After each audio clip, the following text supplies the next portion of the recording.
Bismillahirrahmanirrahim. Assalamualaikum warahmatullahi wabarakatuh. Alhamdulillahirabbil alamin.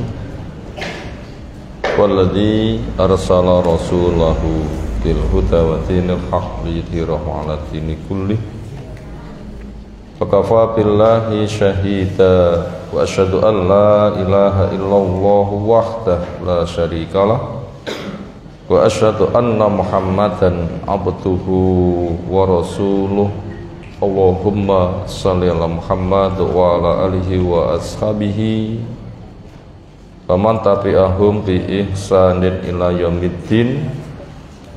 Ya ayyuhan nas ittaqu rabbakum alladzi khalaqakum min nafsin wahidah wa khalaqa minha zawjaha wa bassa minhuma rijalan katsiran wa nisaa'a wattaqullaha alladzi tasaaluna bihi wal arham innallaha kana 'alaikum raqiba. Wa ba'd, fa inna asdaqal hadisi kitabullah wa khairal hadyi hadi Muhammadin sallallahu alaihi wasallam. Syarrul umuri muhdatsatuha fa inna kulla muhdatsatin bid'ah wa kulla bid'atin dhalalah wa kulla dhalalatin finnar. Ayol ikhwah azza subhanahu wa ta'ala, insyaallah kita lanjutkan mengkaji ayat-ayat bersama tafsirnya.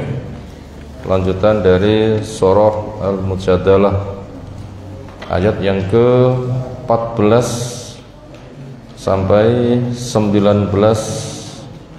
Insyaallah kita kaji malam hari ini di tafsir Jalalain halaman 300, kita ulang 213 bagian belakang baris nomor 4 dari atas. Kepada qari fadl.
Alam taro memiliki makna alam tanzur, apakah kamu tidak melihat? Tentunya kamu tahu karena memang diberi wahyu dan memang harus tahu. Karena berkaitan masalah penyakit-penyakit yang membahayakan. Ilal ladzina, kepada orang-orang yang tawallau, mengangkat wali, mengangkat pemimpin, mengangkat orang dekat yang diberitahu perkara-perkara rahasia, mengangkat orang sebagai mitra kerja sama.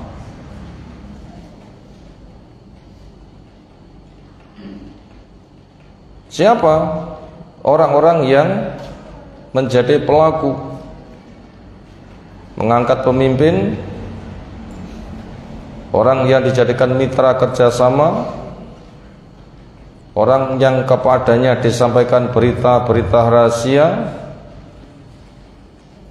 Berarti orang itu amat sangat membahayakan, yang harus dipantau, dikendalikan, bahkan menjadi sasaran jihad.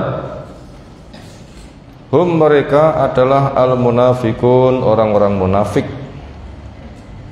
Asli kafir itu akidahnya, tetapi penampilannya menampilkan perilaku kemusliman,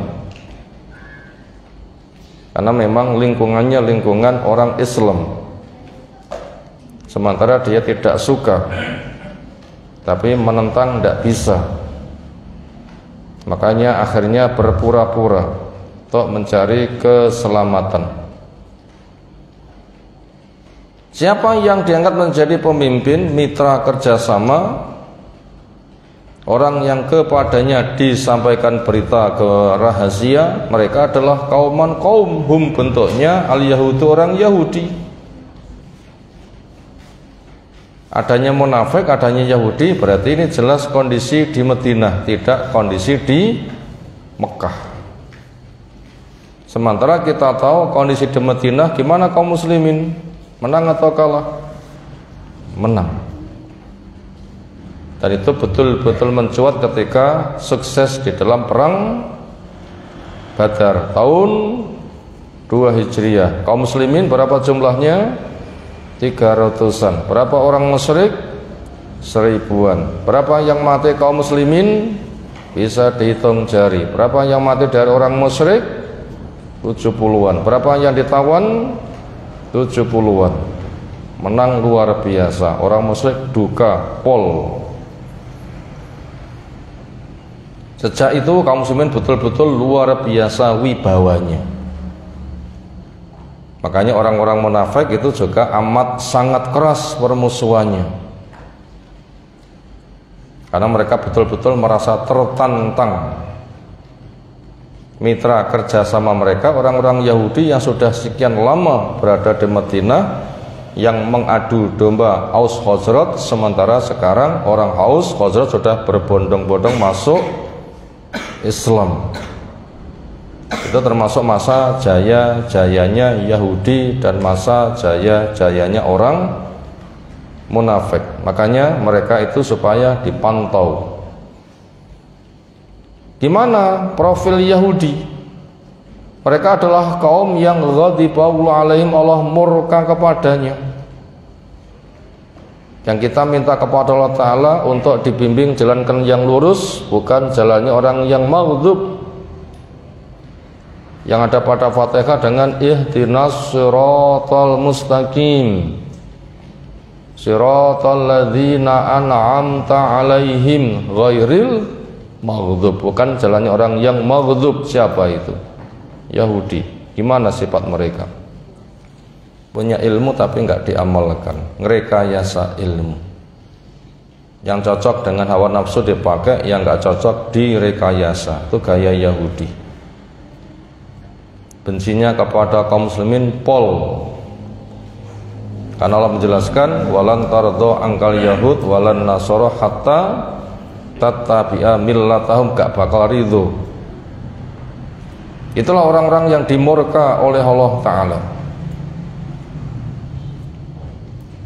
Mahum, tidaklah orang munafik itu, al munafikun minkum, dari kamu, walaupun penampilannya orang Islam tapi hakikatnya bukan. Yaitu minal mu'minin wala minhum, dan dia juga tidak termasuk orang munafik, enggak termasuk orang Yahudi, minal Yahud. Ketika bergaul dengan umat Islam, penampilannya Islam tapi hatinya kafir. Ketika bergaul dengan orang Yahudi tapi penampilannya Islam, makanya termasuk orang yang mudzabdzabina, hum al mudzabdzibun, orang yang berbolak-balik. Ketemu umat Islam bergaya ngaku Islam, ketemu dengan orang kafir bergaya kafir, bagaikan kambing buta yang dihimpit dua kambing melek ketika jalan bareng. Makanya kambing buta yang di tengah ya bingung, akhirnya mengikuti kondisi kanan kirinya, kadang nyinggol nganan, kadang nyinggol ngiri. Ketemu orang Yahudi bergaya Yahudi, ketemu umat Islam bergaya Islam. Koncone ngaji, melu ngaji, koncone gitaran yo pinter. Terus piye kepribadian ini?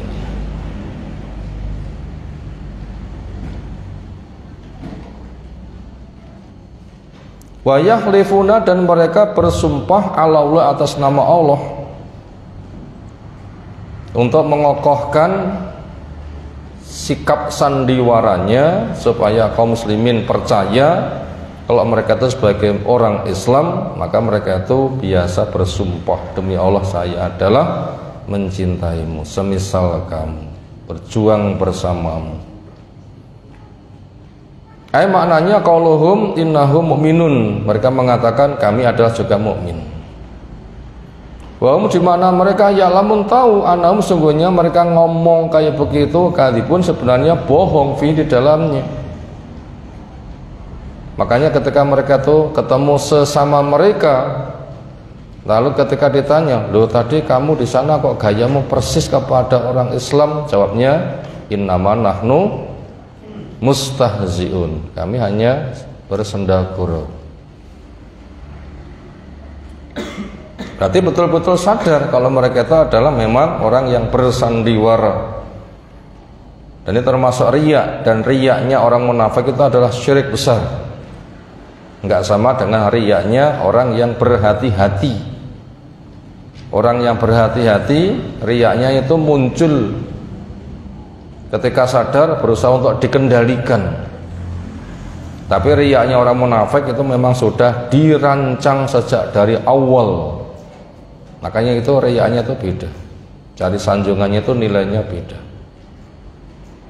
Apa resikonya? A'adallahu, Allah akan menyediakan lahum buat mereka adaban, siksa syadidan yang sangat. Ini termasuk nakirah, siksa dunia maupun siksa akhirat. Siksa dunia dibikin serba bingung, hatinya gersang karena mikir siasat terus. Lek konangan gimana, apalagi dibongkar dengan ayat, gampang deg-degan. Siksa enggak itu? Ranggawa helm, ranggawa SIM, ranggawa surate, barangnya silian. Jamanah kok cetok polisi, cetok patung polisi wis mak tratap. Lah ngobate mak deke ngono iki para yo gak patek gampang to. Ya cuma gitu saja paling kelangan duit 50.000 100.000 wis kaya ngono rasane. Kalau sudah di depan Allah siksa yang mengerikan loh, seperti apa nanti. Di sini ancaman siksa berbentuk nakirah, berarti bisa siksa segera dan siksa akan datang. Innam, sesungguhnya mereka itu sangat jelek apa yang kanu ada mereka ya'malun melakukannya minal ma'asi, dari kemaksiatan. Jadi orang munafik itu maksiat. Ngaku Islam tidak tulus termasuk maksiat. Dan maksiat itu bukan sebatas mencuri, merampok, korupsi, gak gitu saja. Termasuk berpura-pura ngaku Islam, bergaya sopan, luwes, salam, itu termasuk maksiat. Kenapa? Itu riya. Walaupun orang mengatakan orang itu orang baik, katanya berbuat baik, tapi itu ada hakikatnya maksiat. Ittakhadhu, mereka menjadikan aimanahum, sumpah-sumpah mereka, junnatan, sebagai sitron tameng. ala anfusihim atas diri mereka, wa amwalihim dan juga mereka menjadikan hartanya sebagai tameng. Seolah dengan harta yang banyak mereka bisa jaya, seolah dengan sumpah orang bisa dikelabui. Yang itu mereka gunakan fasadu untuk menghalangi biha dengan apa yang mereka miliki, sumpah maupun hartanya, al-mu'minin pada orang yang beriman, yaitu orang iman yang awam itu gampang terkelabui. Apalagi ketika mereka itu berpenampilan amat sangat meyakinkan, maka dengan duit promosinya menarik, orang gampang terbawa enggak sing awam-awam. Iya, gampang terbawa. Wa idza ra'aitahum tu'jibuka ajsamuhum wa iyyaqulu tasma' liqaulihim ka'annahum usubum musannatah yahsabuna kulla sayhatin alaihi. Bila kamu lihat penampilan zahirnya menarik, bila mereka ngomong kamu pasang telinga. Makanya orang-orang yang awam itu gampang terbawa, sehingga akan mendukung dengan program mereka. Mestinya penampilan Islam dan betul-betul Islam itu untuk membimbing, tetapi kenyataannya untuk memalingkan dari Islam yang semestinya. Itu namanya menghalangi manusia dari jalan Allah, walaupun mereka tidak mengatakan ojo rono, walaupun gak bunyi gitu. Ya, tapi singkapnya agar masyarakat awam simpatik kepada mereka sehingga tidak loyal kepada kebaikan, itu termasuk cara menghalangi manusia dari jalan Allah. An sabilillah, anil jihad, dari jihad, fihim, di tengah-tengah mereka, biqatlim, dengan membunuh pada mereka, wah dan perampasan harta mereka. Lawa sewu musuh 3.000 ngono iki jenenge kaya kutuk marani sunduk, jenenge bunuh diri. Itu namanya enggak ada pertimbangan, mulih. Maka orang-orang awam itu gampang terbawa ada hal-hal semisal itu, dan itu akal-akalan, seneng gembosi dan membuat bahasa-bahasa miring. Maka falahum, buat mereka, adzabum muhin, siksa yang menghinakan. Dibongkar dengan wahyu, mereka sudah ketahuan di dunia hina, hatinya pun juga gersang, catatan malaikat pun juga kejelekan di sisi Allah. Enggak tobat ketika mati, betul-betul mengerikan. Lantung niat tidak akan bisa mencukupi anhum dari mereka, amwaluhum, harta mereka, wa Allah, dan juga anak-anak mereka, anak buah mereka, pendukung mereka, minallah, dari Allah, min adabi, dari siksanya, syai'un, sedikit pun, minal igna, dari mencukupi, membentengi. Kenapa? Karena ketika mati apa yang dibawa? Sementara yang mereka banggakan harta dan anak-anak, anak buah, mati apakah ikut? Ikut hanya mengantarkan saja, karena pengantar jenazah itu 3. Siapa? Manusia, lagi harta, lagi amal. Apa yang mendampingi? Amal. Apa yang pulang? Harta dan keluarga. Gimana dari depan Allah Ta'ala? Yang ia banggakan nggak ada, sementara amalnya nggak punya. Ditanya hanya mengatakan maatri, saya nggak tahu. Diajari pun juga nggak bisa menjawab karena nggak punya keyakinan, sehingga tidak dikokohkan, akan mendapatkan siksa kubur yang pedih. Makanya hartanya tidak bisa menolong mereka, keluarganya, dari siksa Allah Subhanahu wa taala sedikit pun. Ulaika, mereka itu adalah ashabun nar, penduduk neraka, hum, mereka, fi neraka, khalidun, kekal. Auzubillahi min dzalik. Udkur, ingatlah, yauma, akan suatu hari, ya ba'asuhum, membangkitkan kepada mereka Allah jami'an kabeh. Kita diingatkan untuk iman kepada yaumul ba'as, hari kebangkitan. Kita akan segera mati, nunggu di alam kubur, nanti akan dibangkitkan di padang mahsyar. Iling-ilingen, memang kita diperintahkan aktsiru dzikra hazimil ladat, perbanyak olehmu sesuatu yang bisa melenyapkan kelezatan. Apa itu?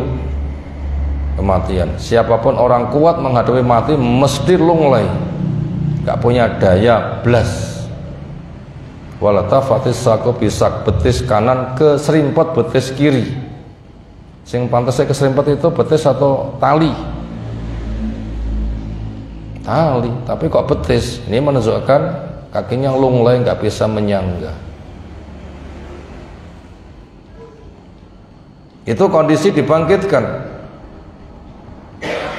Fayahlifuna lahu, maka mereka bersumpah kepada Allah. Innahum, katanya mereka itu mu'minun, orang beriman. Jadi Allah pun juga dikelabui.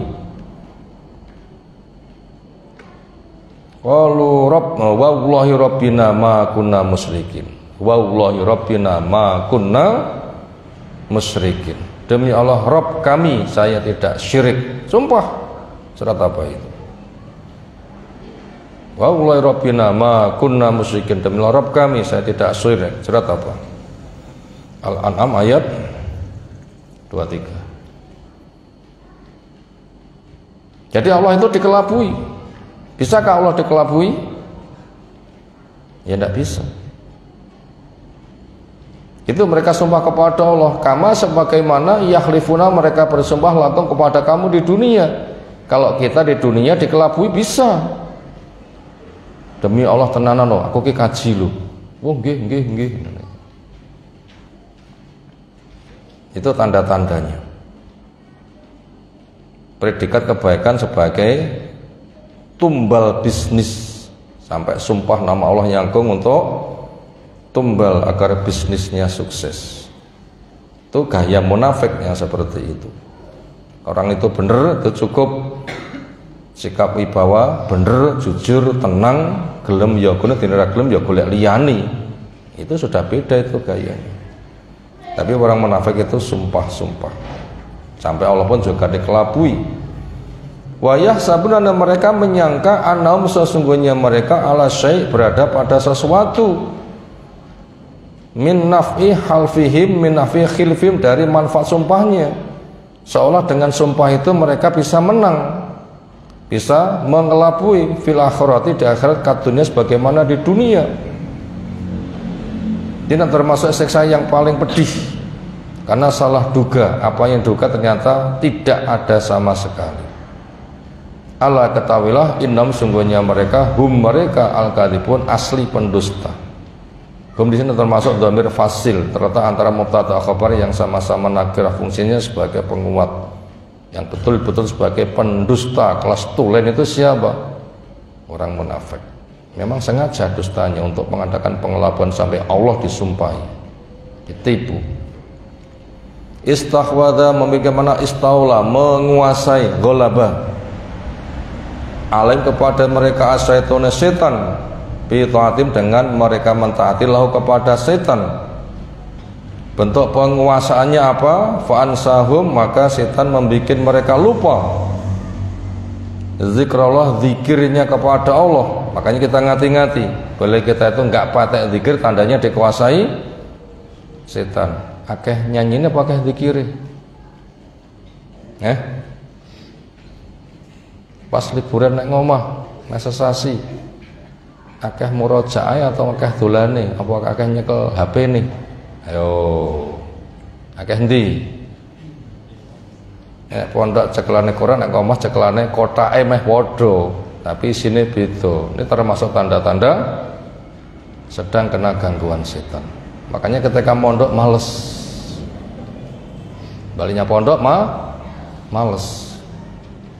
Orang itu biasa berbau sangit, ada bau wangi gak bisa mencium. Orang biasa berbau sangit, ada bau harum gak bisa mencium. Nah begitu. Makanya apabila orang itu malas-malasan futur, itu ya permasalahannya sedang setan menguasai. Usirlah setan, banyaklah ta'awud, rubah kepribadian, cari lingkungan yang baik, doa kepada Allah, sabar berproses. Enggak sekali doa dikabulkan. Orang sembrono jatuh, tulangnya patah, dibawa ke dokter, kemudian di platina, disambung Begitu operasi selesai, sembuh enggak? Oh belum. Kapan sembuhnya? Telung sasi. Ini naik ngomong sesasi, balik nyang pondok ben-ben telung sasi ke depan kira-kira. Ngati-ngati lah ya. Makanya balik nyang pondok kok males neh. Ya, itu memang butuh telung sasi kira-kira lah ya, pengen apik neh gitu lah ya. Suwi enggak kira-kira? Kok kayak libur hari raya neh Idul Adha wiyah kono kambuh. Lekas molon lekas mari dikuwek metu ketiyen neh. Wah, sembuh. Ya begitu. Itu tanda-tanda orang yang dikuasai setan. Ini penting ayat ini. Dan itu setan ketika mengganggu luas, enggak orang munafik tok, kabeh akan jadi korban. Menjelaskan orang-orang munafik kan cuma sebatas contoh korbannya saja. Makanya kita pun juga harus waspada, bisa jadi juga akan jadi korban-korban setan. Semoga Allah menjaga kita semuanya. Itu bentuknya tanda orang yang dikuasai setan adalah fansahum, setan membuat mereka lupa, artinya menggoda kepada mereka agar lupa zikrullah, akan zikirnya kepada Allah. Ulaika mereka sing ngono kuwi adalah hizbus syaitan, atba'u para pengikut setan. Nah, kita pengikut siapa ini ya? Ala ketahuilah inna hizbus syaitan, sesungguhnya pengikut setan yang mengikuti bisikannya, sehingga tandanya mau baik itu males-malesan, futur putus semangat. Hum mereka adalah al-khasirun, orang-orang yang betul-betul merugi. Hum di sini termasuk dhamir fasil, karena terletak antara mubtada khabar yang sama-sama makrifat, fungsinya sebagai penguat, betul-betul orang yang merugi. Selesai sampai ayat yang ke-19. Terjemah global dari ayat-ayat tadi. Apakah kamu tidak memperhatikan kepada orang munafik? Ternyata mereka itu menggalang kerjasama dengan orang-orang Yahudi. Yahudi adalah orang yang Allah memurkai kepada mereka. Ketahuilah orang munafik itu bukan dari kamu dan juga bukan dari mereka. Mereka membela diri dengan cara sumpah di atas kedustaan, dan mereka itu menyadari. Maka untuk itu tegarlah di dalam dakwah, jangan terbawa susah. Terus saja kamu berdakwah, memberikan nasihat, karena Allah akan menjaga kamu dan Allah akan mengendalikan mereka. Allah menyediakan kepada mereka siksa yang sangat.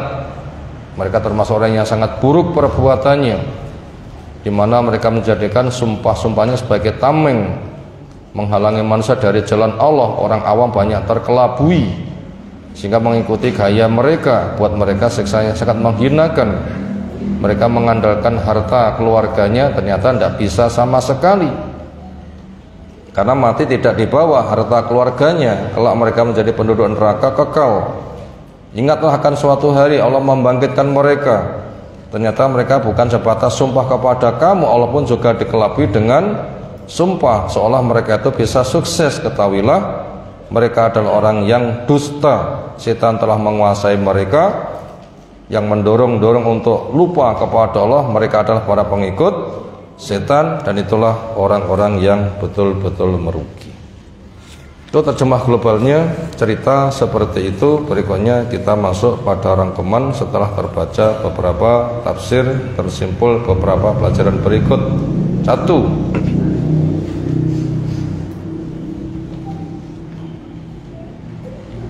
Hijrah menyambut masa depan yang cerah dengan berjuang keras, bukan malas. Titik nomor 1. Hijrah menyambut masa depan yang cerah dengan berjuang keras, bukan malas. Titik.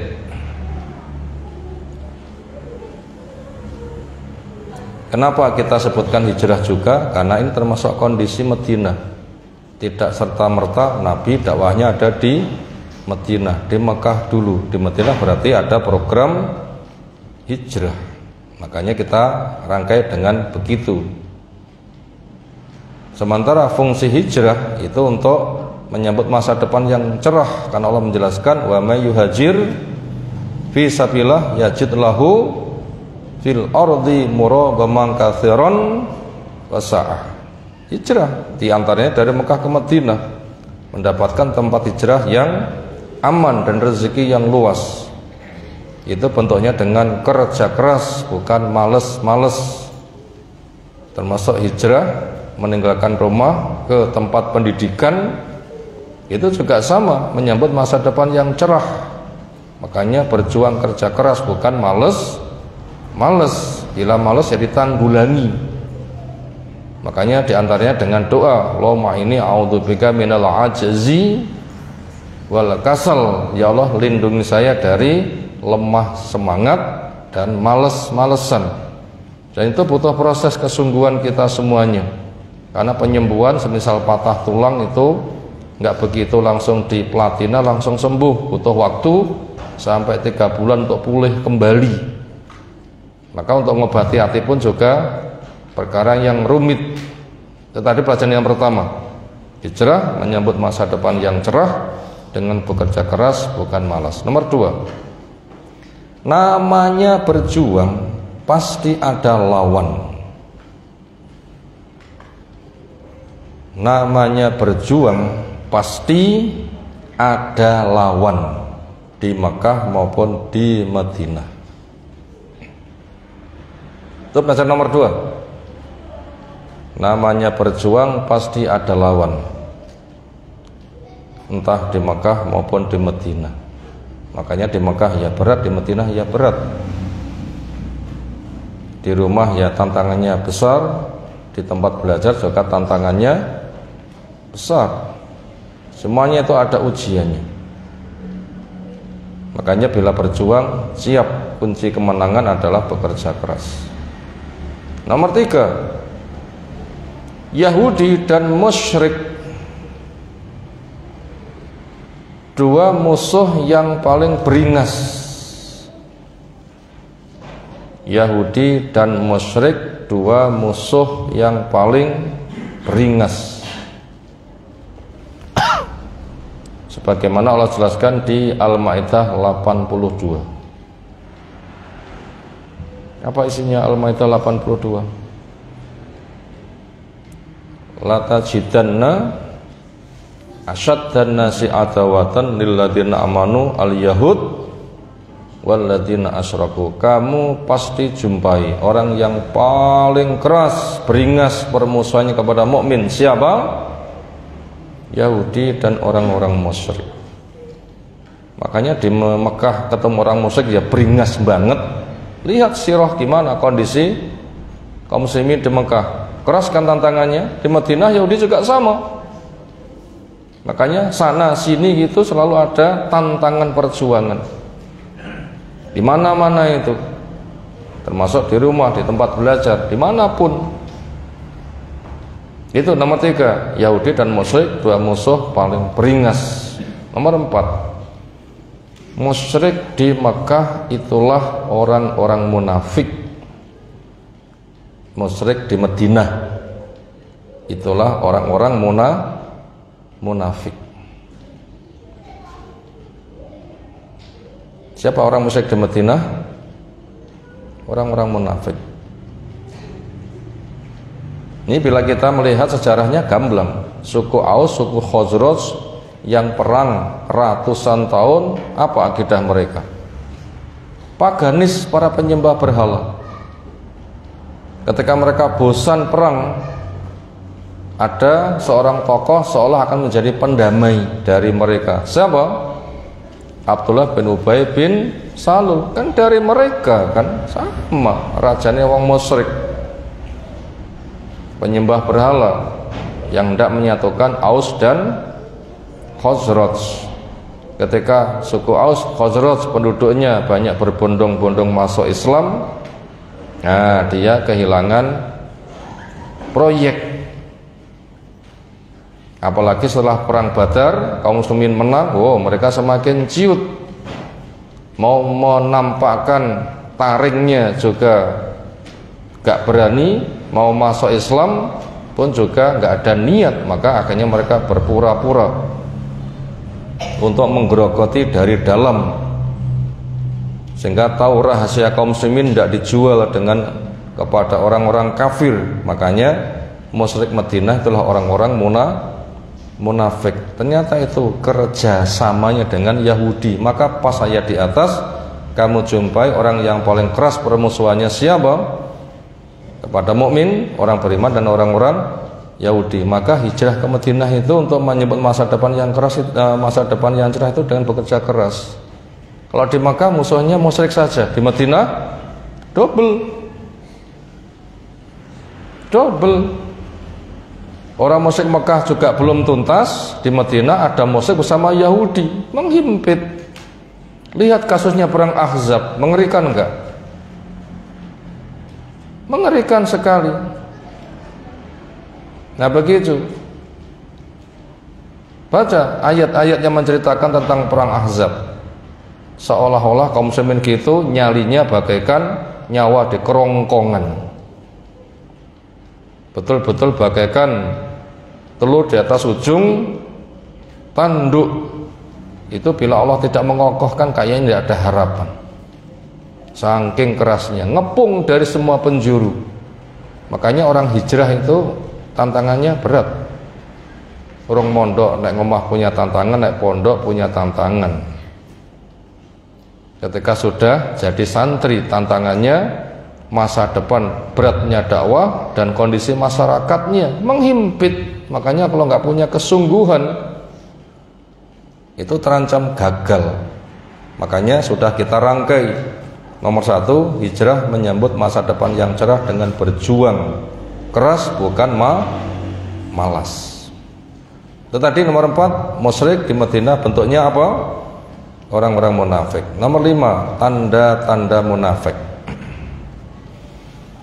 1, berpenampilan sebagai orang Islam tapi lebih dekat kepada Yahudi. Itu tanda pertama. Mengaku sebagai umat Islam tetapi kenyataannya lebih dekat pada Yahudi.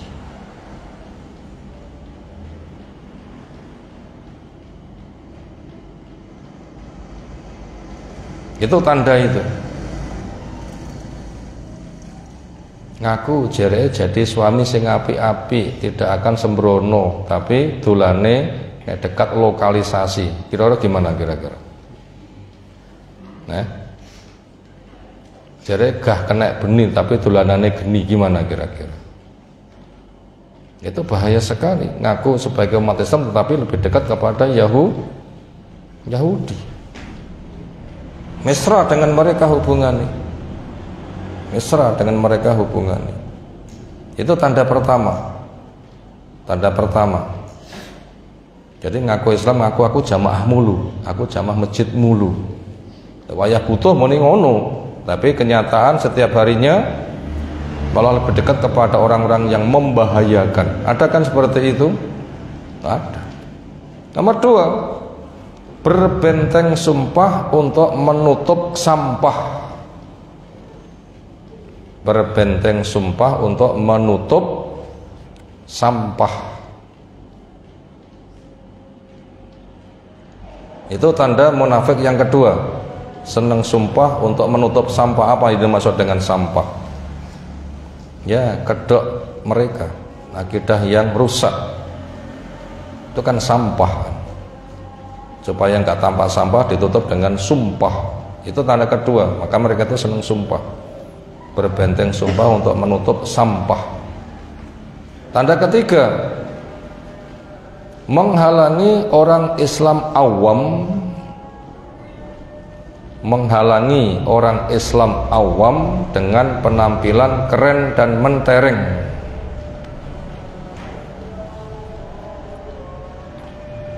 Itu tanda kemunafikan yang ketiga, mencegah orang Islam yang awam dengan penampilan keren dan mentereng. Sebagaimana sudah kita sebutkan ayat di atas surah Munafikun. Tadi apa lafaznya? wa idza ra'aitahum tu'jibuka ajsamuhum wa iyaqulu tasma' liqaulihim ka'annahum khusubun musannadah. Bila kamu melihat mereka penampilannya menarik, bila mereka ngomong kamu akan nyimak, karena amat sangat memikat. Ya gitulah, mereka menggunakan penampilan Islam dengan akal-akalan orang Islam yang keilmuannya gitu masih dangkal, itu gampang terbawa. Nah begitu, itu tadi mencegah orang Islam awam dengan penampilan keren lagi mentereng, akhirnya terjauhkan dari yang hak. Nomor 4, dikuasai setan.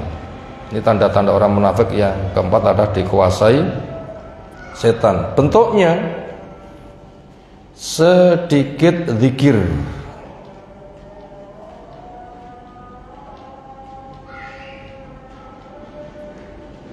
berkaitan mengingat surga dan neraka, sedikit zikir dengan mengingat surga atau neraka, terpedaya dengan dunia sehingga malas sholat, malas ibadah, malas belajar. Itu tanda yang keempat dari orang-orang munafik. Apa itu tadi? Tanda yang keempat, dikuasai setan. Seperti apa bentuknya dikuasai setan? Yaitu sedikit zikir, sedikit mengingat ngerinya neraka, sedikit mengingat nikmatnya surga, sibuk terpedaya dengan dunia. Akhirnya sholat males, ibadah males, belajar males. Bisa merasakan? Ini kira-kira kita berpotensi dikuasai setan enggak? Diganggu minimal. Jawab, iya. Siapa yang akhirnya kembali masuk di alam belajar, itu kenyataannya kurang selera. Sholat pun juga males, ibadah males, belajar males. Itu tanda-tandanya. Itu wajib diobati, wajib disadari. Itulah penyakit futur. Tanda-tanda sedang mendapatkan gangguan dari setan. Kalau nggak sabar cari lingkungan baik, nggak memaksa untuk taat, nggak memperbanyak istighfar, nggak memperbanyak doa, ngerubah itu berat. Makanya pengalaman yang ada menjadi pertimbangan. Kalau yang begitu-begitu nanti tak baleni opora, nanti baleni semakin parah. Itu tadi tanda yang keempat dari tanda-tanda orang munafik. Kita pun juga bisa terkena penyakit nifak itu. Contohnya malas ini termasuk tandanya penyakit munafik. Wa idza qamu ila sholati qamu usala wala yadhkurunallaha illa qalila. Ketika sholat malas-malesan, zikirnya sedikit. Mengingat surga kurang tertarik, mengingat neraka kurang tertarik. Makanya ada kebaikan malas beramal, ada kejelekan juga nggak gampang bisa meninggalkannya. Itu tanda-tandanya. Tanda yang kelima, menghina orang beriman karena salah duga bahwa tanda cinta Allah Ta'ala itu kaya.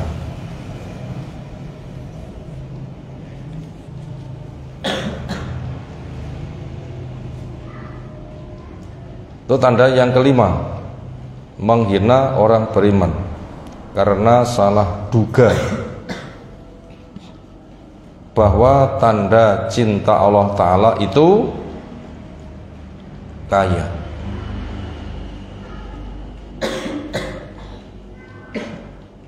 Rata-rata gitulah pemahaman umum.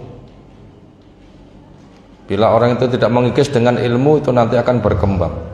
Tanda cinta itu kaya. Makanya ketika mereka itu sudah kaya, merasa dicinta, gak ada perlunya untuk berilmu, beramal, bertauhid. Karena hanya memikirkan dunia, gak memikirkan akhirat, sehingga gak punya tabungan. Sementara ketaatan itu dianggap gak ada nilainya.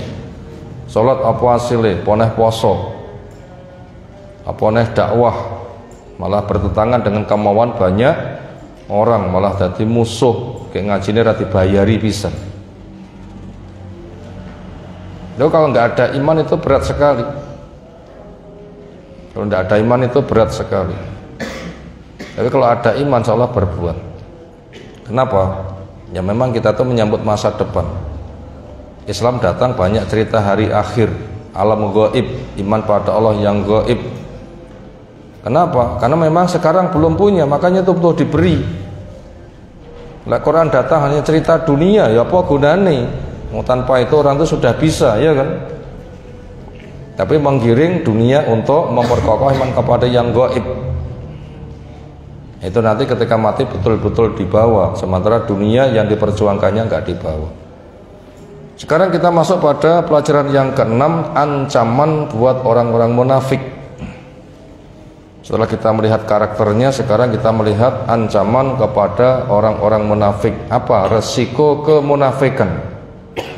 Satu, dibikin bingung di dalam bergaul karena salah pendirian.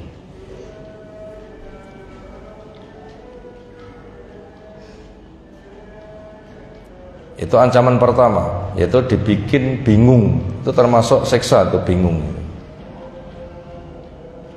di dalam bergaul karena salah pendirian.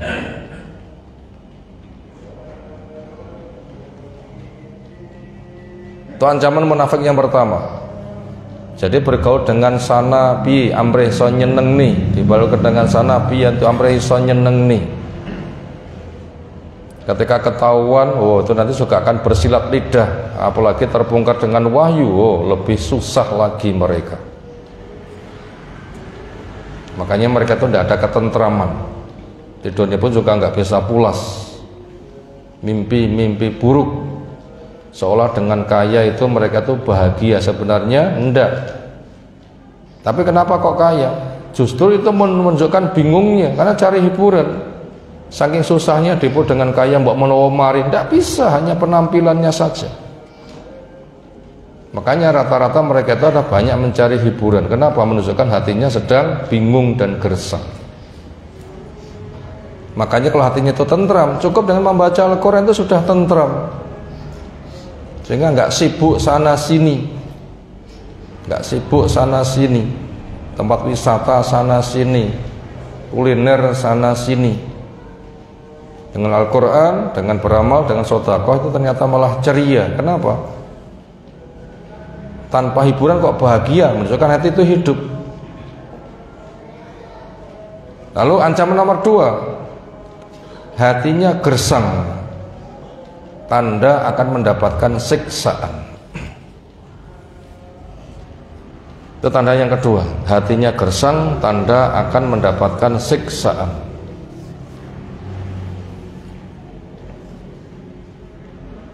Jadi orang yang di akhirat nanti dapat siksaan itu di dunia itu sudah tampak apa? Hatinya gersang. Karena menyebutkan waman a'rada an dzikri fa innahu ma'isyatan dzonka wa nasr yaumal qiyamati a'ma rabbi lima khasaratani a'ma wa qad kuntu basira. Kadzalika atatka ayatuna fa nasita fa kadzalika al yauma tunsa. Orang yang berpaling nanti hatinya gersang, kumpulkan dari kiamat dalam keadaan buta, meronta, ya Allah kenapa kau kumpulkan saya dalam keadaan buta sementara dulu saya bisa melihat? Jawabnya, itulah datang kepadamu ayat-ayatku dibacakan kamu melupakannya, hari ini kamu juga ganti dilupakan. Itu sudah terasa. Makanya orang-orang kafir itu sebulan sebelum perang ditakdirkan bulan depan perang, andaikan diberitahu perangmu bulan depan, hari ini sudah deg-degan menguasai hatinya.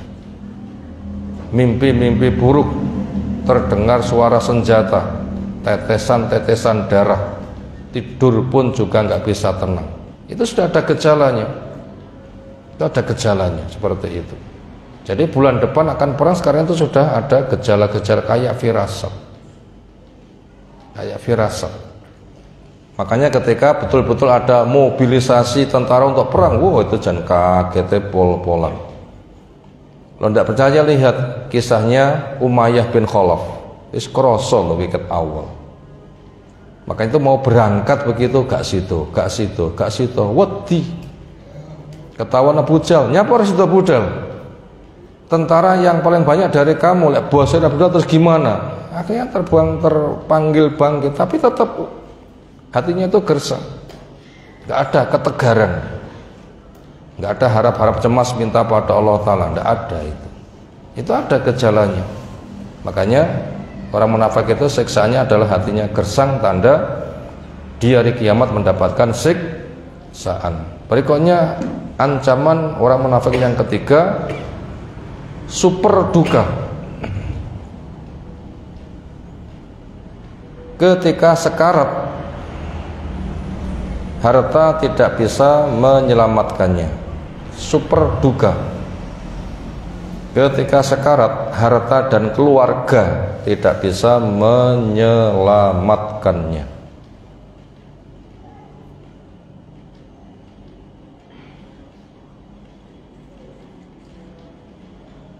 Itu ancaman yang ketiga. Super duka, dukanya pol-polan. Kenapa? Ketika sekarat, yang pernah dibanggakan apa? Harta dan keluarga. Belas gak bisa menolong sama sekali. Karena ketika proses nyawa dicabut, yang dipandang itu malaikat, bukan indahnya rumah, bukan keluarga setia yang mendampingi. Sing kepikiran sopokai, nyapokai.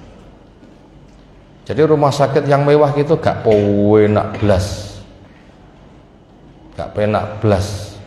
Biasanya rumah sakit mahal itu mewah enggak? Seringnya begitu. Fasilitasnya full, serba dilayani, keluarganya menunggui, tapi tidak bisa.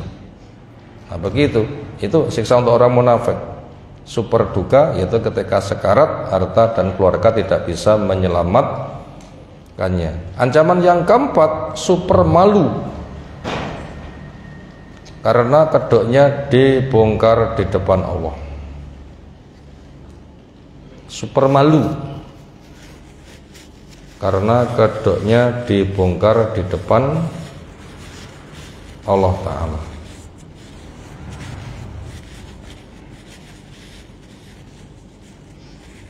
Yaitu tadi Allah saja malah dikelabui dengan sumpah. Bisakah Allah ditipu? Ya tidak bisa. Gimana menipu kepada Allah? Dikira Allah itu manusia, tidak dihapusi. Yang ada dibongkar kedoknya, super malu. Na'udzubillah min dzalik. Dan berbagai macam ancaman-ancaman yang lain. Demikian yang kita kaji malam hari, beberapa ayat dari surah Al-Mujadalah. Dibongkar sifat-sifat orang munafik. Itu semua kita pelajari, karena siapapun berpotensi kena sifat itu, sehingga mempelajari karakter mereka berarti juga membimbing kepada kita semuanya jangan sampai sifat munafik ada pada diri kita semuanya. Demikian, subhanakallahumma bihamdika asyhadu an la ilaha illa anta astaghfiruka wa atubu ilaik. Assalamualaikum warahmatullahi wabarakatuh.